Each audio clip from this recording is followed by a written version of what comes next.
Bismillah, alhamdulillah, wassalatu wassalamu ala rasulillah. Bienvenue à vous mes très chers frères et sœurs pour ces épisodes consacrés à l'apport du prophète Mohammed sallallahu alayhi wa sallam à l'humanité.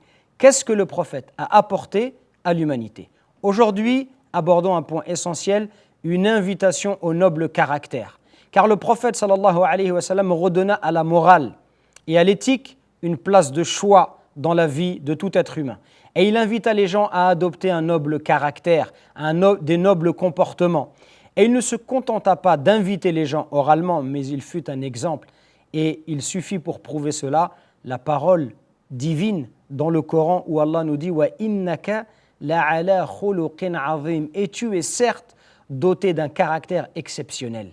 Et le prophète sallallahu alayhi wa sallam, paix et bénédiction sur lui, toute sa vie nous a montré l'attitude à adopter, le bon comportement, les nobles caractères. Il fut d'ailleurs surnommé par les siens, par son peuple, As-Sadiqul Amin, le véridique et le digne de confiance. Et combien de hadiths, de versets nous mentionnent les bons comportements?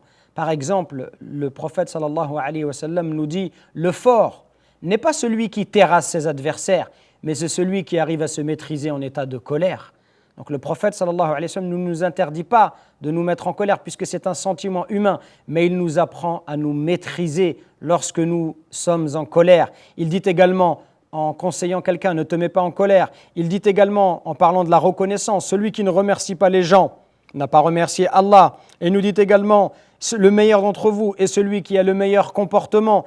Et il nous dit également, nul n'est un véritable croyant tant qu'il ne désire pas pour son frère ce qu'il désire pour lui-même. Et ces hadiths sont très nombreux et on trouve également beaucoup de versets coraniques. Allah nous dit dans le Coran par exemple « Wa qulu linnasi husna » et dites aux gens de belles paroles.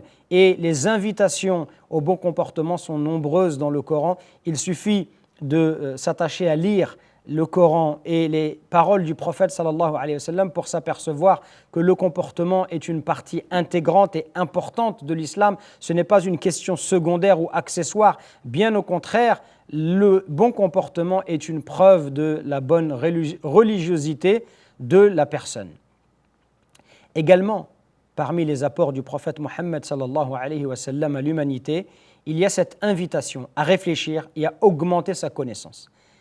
Y a-t-il une plus grande preuve à cela que de citer le premier verset coranique qui a été révélé, dans lequel Allah Azza wa Jal nous dit « Iqra », lis, c'est une invitation à la connaissance. Et d'ailleurs, la civilisation musulmane va se définir et va se faire connaître à travers le monde justement par ce savoir. Il y a toute une civilisation musulmane qui, contrairement à l'Occident, où un certain nombre de chercheurs et de scientifiques seront torturés, voire tués, parce que leur découverte était en contradiction avec les dogmes de l'Église, dans la religion musulmane et chez les musulmans, c'est au contraire l'islam qui va constituer un essor. Dois-je rappeler que les premières universités dans le monde furent les universités du monde islamique, avec notamment l'université Al-Qarawiyyin à Fès, ou l'université Az-Zitouna en Tunisie, ou l'université Al-Azhar au Caire en Égypte, qui furent les premières universités au monde 200 ou 300 ans avant les universités comme Oxford ou la Sorbonne, pour vous montrer que l'islam, par ses principes, invita au savoir, invita les gens à lire, à découvrir, et ô combien la civilisation musulmane va avoir un apport conséquent en astronomie, en algèbre, en médecine, et les sciences sont nombreuses, au point où, au Moyen-Âge, celui qui voulait apprendre la science se devait d'apprendre la langue arabe, et les gens voyageaient en Andalousie, à Cordoue, à Grenade, à Séville, pour apprendre la science. Et pour cela, ils apprenaient la langue arabe. Donc l'islam invite à augmenter sa connaissance. Combien de versets dans lesquels Allah nous dit « Sont-ils égaux ceux qui savent et ceux qui ne savent pas ?» comme pour nous inviter à réfléchir. Également, mes chers frères et sœurs, parmi les apports du prophète Mohammed sallallahu alayhi wa sallam à l'humanité, c'est cet équilibre qui existe entre d'un côté les exigences de l'âme et d'un côté les exigences du corps.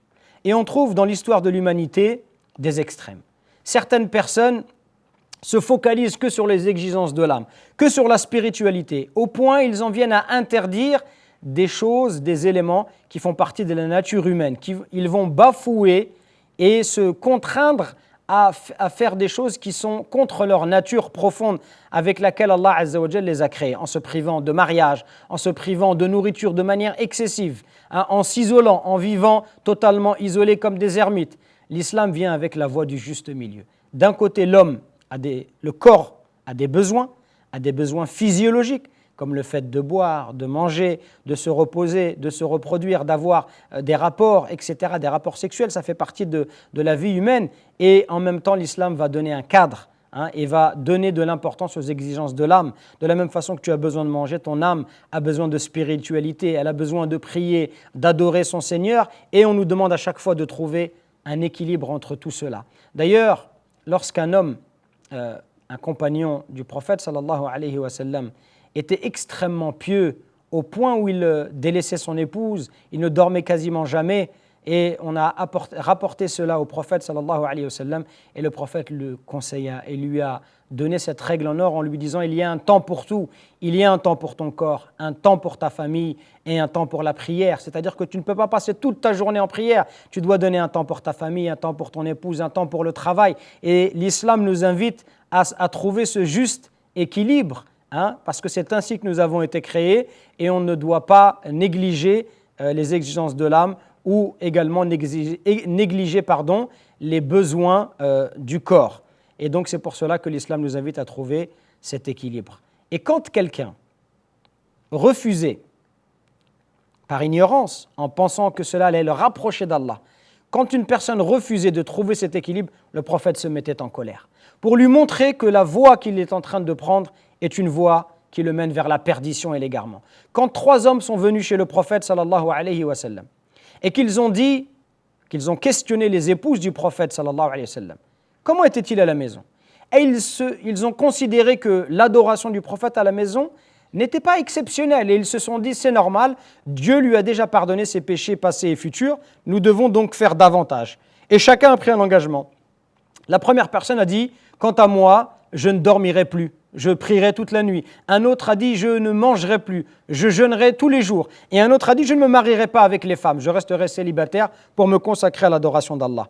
Alors le prophète a entendu cela, il s'est mis en colère. Il a dit: est-ce bien vous qui avez dit cela? Ils ont dit oui. Et le prophète a dit: quant à moi, je suis celui qui craint le plus Allah parmi vous et qui connaît le mieux Allah. Et je mange et je jeûne, je prie et je dors et je me marie avec les femmes. Celui qui s'écarte de ma tradition, celui